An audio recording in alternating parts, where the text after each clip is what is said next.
Hello, this is Manuel Gardner Fernandes, lead vocalist and guitarist from the band Unprocessed. Hey, how's it going? Great. So today you're in Taiwan for the Ibanez Guitar Clinic, right? Yeah. So I heard it's a tour, right? Yeah, we started the clinic tour in Hong Kong, and it was really exciting for me because it was the first time in Hong Kong, and now it's my second time in Taipei. Yeah. Well, actually, I went to your show in February in Taiwan. Oh, really? Yeah, it was mind-blowing. Yeah, it was insane. I loved it. The energy was great. It was our first time ever in Asia as a band, so that was great. Today, let's take a deep dive into your music, your unique technique, and then the gear you use. Sure. So to start things off, who are some of your biggest musical influences? Yeah. How have they shaped your playing style? So my first inspiration was the James Hetfield guy from Metallica, and I was really amazed by the way he just downpicked everything. After that, it was Dimebag Darrell from Pantera and all the big metal heads. Honestly, I was a very elite traditional metal guy. So start off with all the traditional metal. Hell yeah. When you were...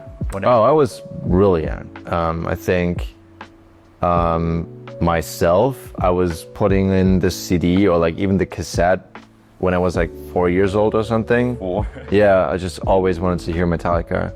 And my dad, he was playing in a thrash metal band back in, I think, in the beginning of the 90s. And he had tape and where he was playing live with this band. And I was always watching it. So you start off playing guitar with metal?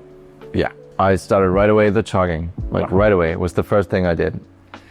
Yeah, and after that, I went into classical guitar for 7 years or something. So to learn all the basics and have a feeling with just music itself.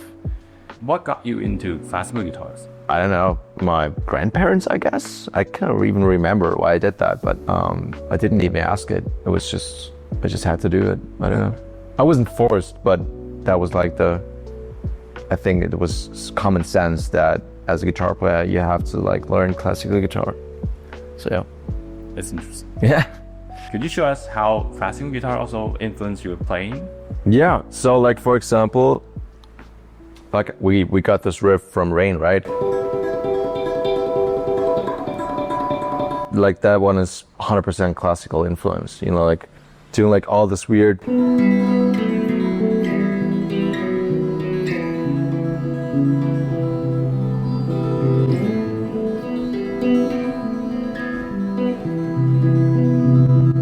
That classical thing, it's Rain 100%. So yeah, after that, I was really big into the whole modern progressive thing because I didn't even listen to the old school progressive stuff. It was, I don't know, I always thought it was boring. So I started right away with Animals as Leaders, Periphery, and stuff like that, Monuments. So these bands had a huge impact on me, especially John Brown or Tosin Abasi or Misha. And Tosin Abasi was actually the reason why I bought an 8-string back in 2011. In your playing, I see a lot of percussive stuff. Yeah. Where does that come from? So I was introduced to flamenco guitars when I was a kid, and I thought it was super sick, having these, this percussive thing element to it. And I just tried to do it in a more aggressive metal style,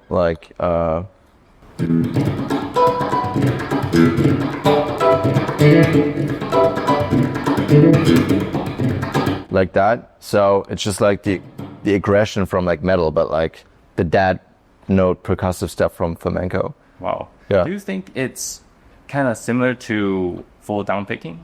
No. I think it's a little bit different because full down picking is always one movement, but you have to kind of really let loose your wrist in order to do that without exaggerating your forearm, because that one is just really exhausting after 10 seconds.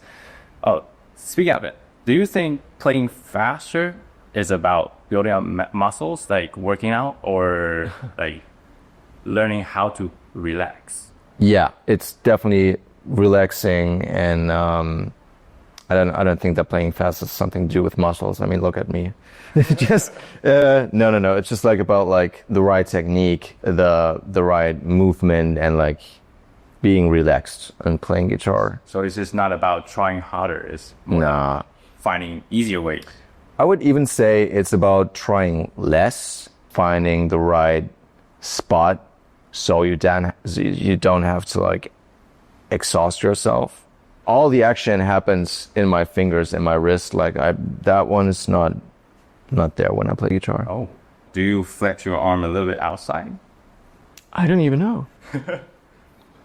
That's my biggest question about. Oh, really? Yeah.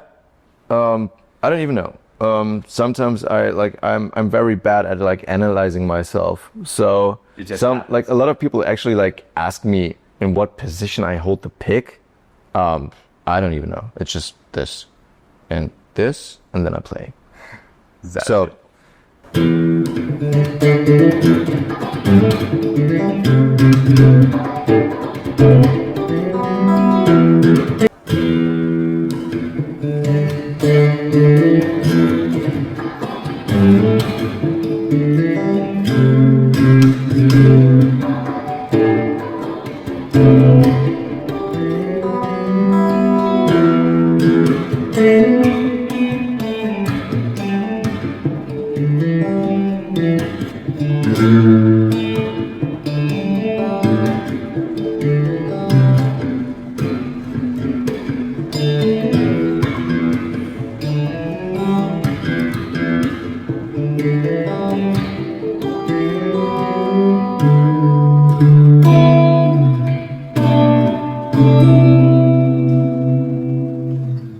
I saw you also do a lot of hybrid picking. Yeah.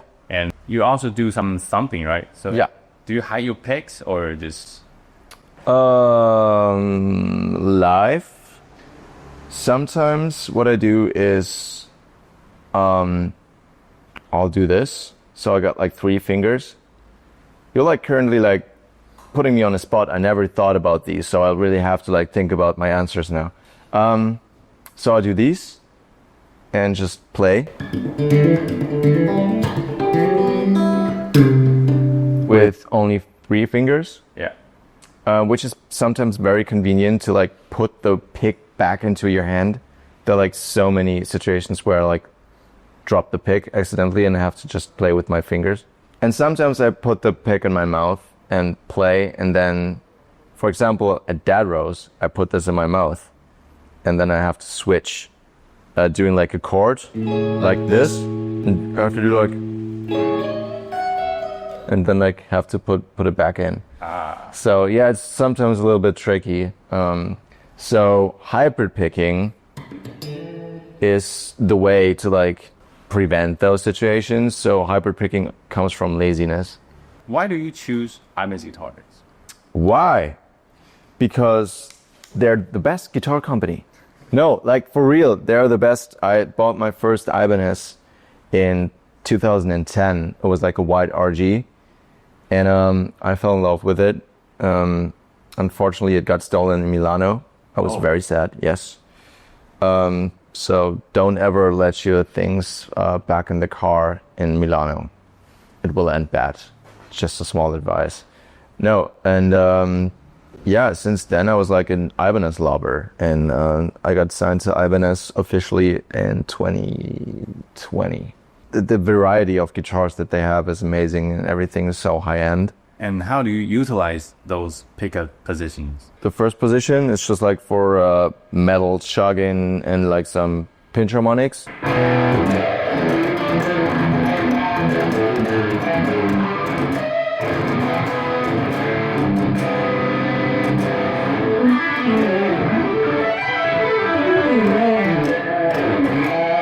You know, so the second one is pretty much the twangy, but also like a little bit metal style.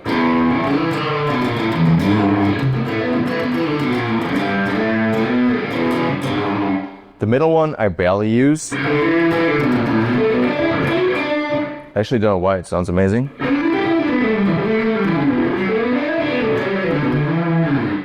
Yeah, the fourth position is my go-to for this position. Like I play everything with it, you know?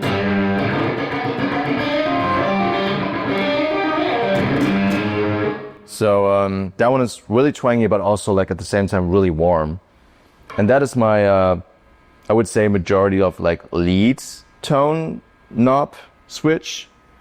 And like some clean stuff that should be a little bit more warm and a little bit more soundtracky, I go for that position.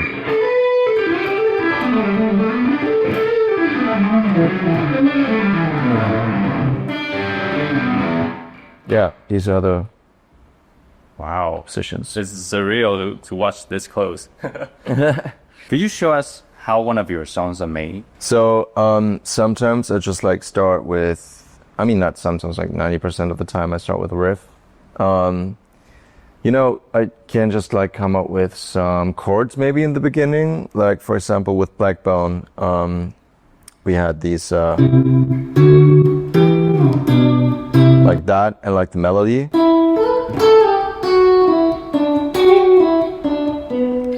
And you know, sometimes I just record it part by part and add different notes and different takes on it, and it's like a multi-track layer. But then at the end of the day, my goal is to play this as like one riff. So it ends up being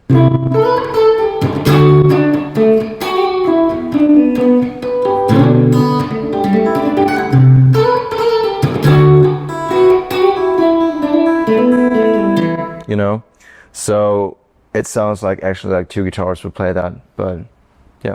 Yeah, and you would also throw in some tapping. Yeah, you know, sometimes I just want to do something cool, even though it's a little bit unnecessary sometimes, but that's kind of my style to get things a little bit more exciting. Yeah. You all probably like know the natural harmonics, like the 5, 7, and 12th one, which is like really easy to like get. But you can get these from like all the frets, because this is basically just an octave, so like 12 frets below. So if you do this and you just do it like that, you can do the same thing.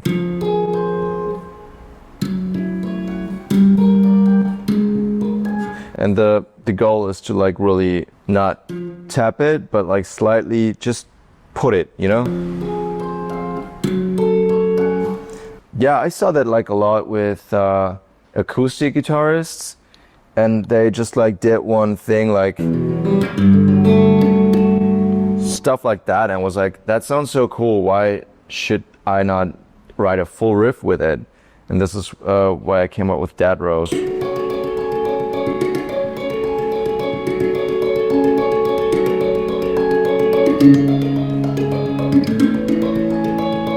So yeah, I just forced myself to like play that. Wow.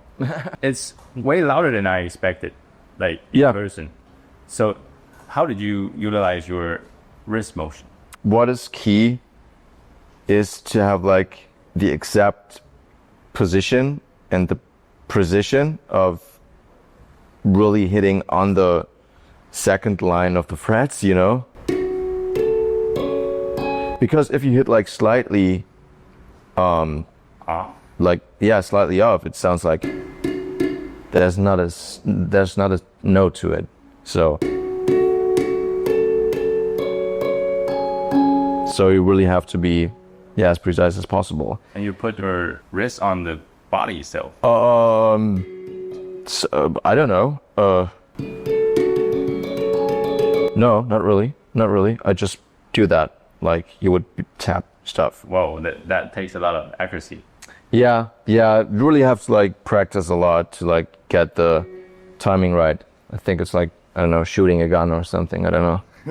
Yeah. Do you have any tips for young guitarists that want to start their social media career? Yeah. Yeah, sure. So I think the most important rule is like consistency, which I'm very bad at. I was pretty good at it, but you know, like now it's not that important anymore for me. But no, consistency is key, and like be yourself and authentic, because I feel like you can get a viral video with just like hop on a trend, but then people watch the video for the trend and not for you as an artist.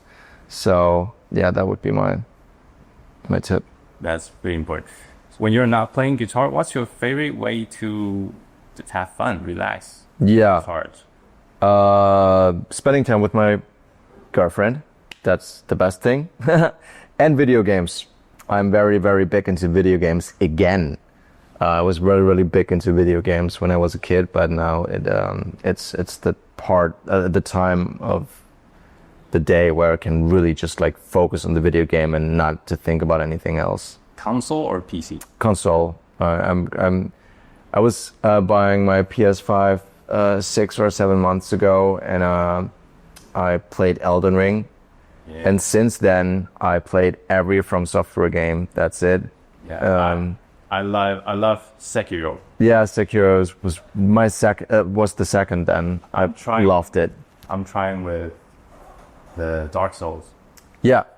Dark Souls 1 I played on tour, actually on my Asia tour, and the last one I played was, what was it? Oh yeah, Dark Souls 3, and then I had every Souls game, and currently I'm playing together with Connor Kaminsky and Kian. So shout out to these boys. We're playing Elden Ring Night Rain the whole time. I think soul games are like similar to playing guitars. Like you fail, a little bit. Try it again. Yeah, a little bit. It's the challenge. What are your future plans? Any new albums, process projects, or? Well, I cannot say that or no, but maybe. Solo work?